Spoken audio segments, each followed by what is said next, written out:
April 24. Dearest Susie, I got a letter from you today and am so glad to hear from you. I thought I would sit right down and answer. I'm glad you and the boys didn't have to spend Easter alone. I bet you all really had a good Easter. You mentioned that Carol was out there for the Easter egg hunt. Isn't that Lois's little girl? Where was that little boy? I don't remember his name, but I do know that he was a mean little guy and haven't heard anything about Sandy yet. If I had known that he was in Saigon, I would have looked him up the other day. I don't know when I will ever get up there again. Well, it is Saturday afternoon, and we are not very busy. In fact, it is too hot to do anything but sit under a fan very still. In fact, it is so hot that Bud Bender and I got to feeling sorry for Charlie and Doll this afternoon. So we got a big tub and put it in their cage and filled it with water. Doll got up on the edge and jumped in. She really got a kick out of swimming around. Just like a kid. She even swims underwater with her eyes open. It really surprised me. I didn't think that they would like water. Charlie is scared to death of it.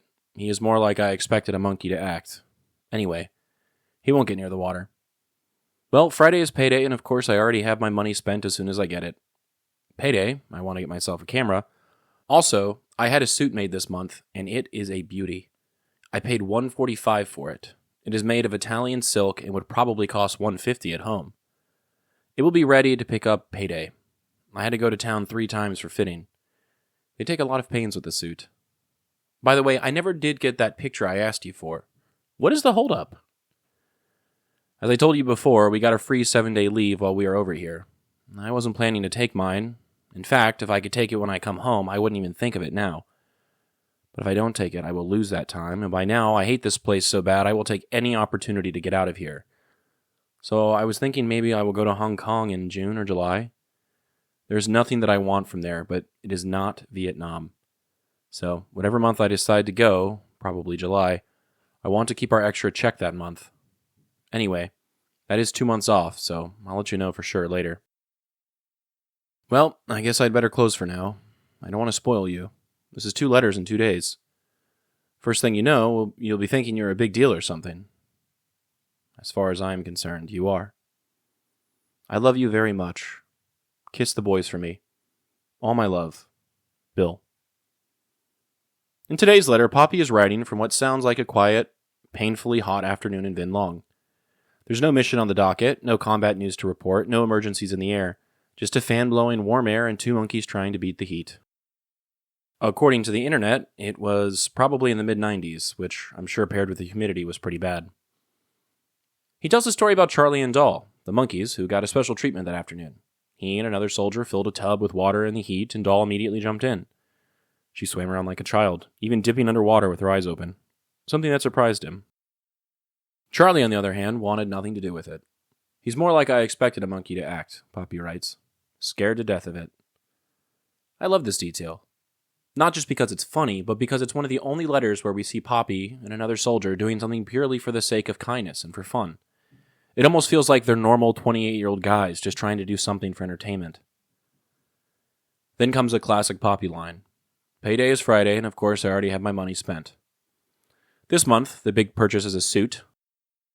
For a man who spent most of his deployment covered in sweat and dust, this suit feels like something special. Not just a garment, but a symbol of self-care, of dignity, of imagining himself in a world beyond this one. I still have an old jacket of his. It's burgundy, and we have a few photos of him wearing it to weddings and other special events when he was younger.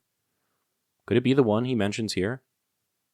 He also talks about the idea of taking his 7-day R&R. Everyone stationed in Vietnam was entitled to one, but Poppy originally wasn't going to use his.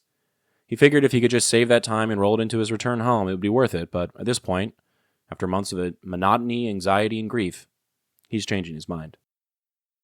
I hate this place so bad, he writes. I'll take any opportunity to get out of here. He's thinking about going to Hong Kong, not because he has anything he wants from there, but because it's just not Vietnam. That's what escape looks like now. Not a vacation, not a bucket list city, just not where he was. The photo I chose for today actually depicts Charlie and Doll in their cage. It is clearly made of recycled materials. If you look closely, you can see their little swimming pool beneath them, the same one described in this letter.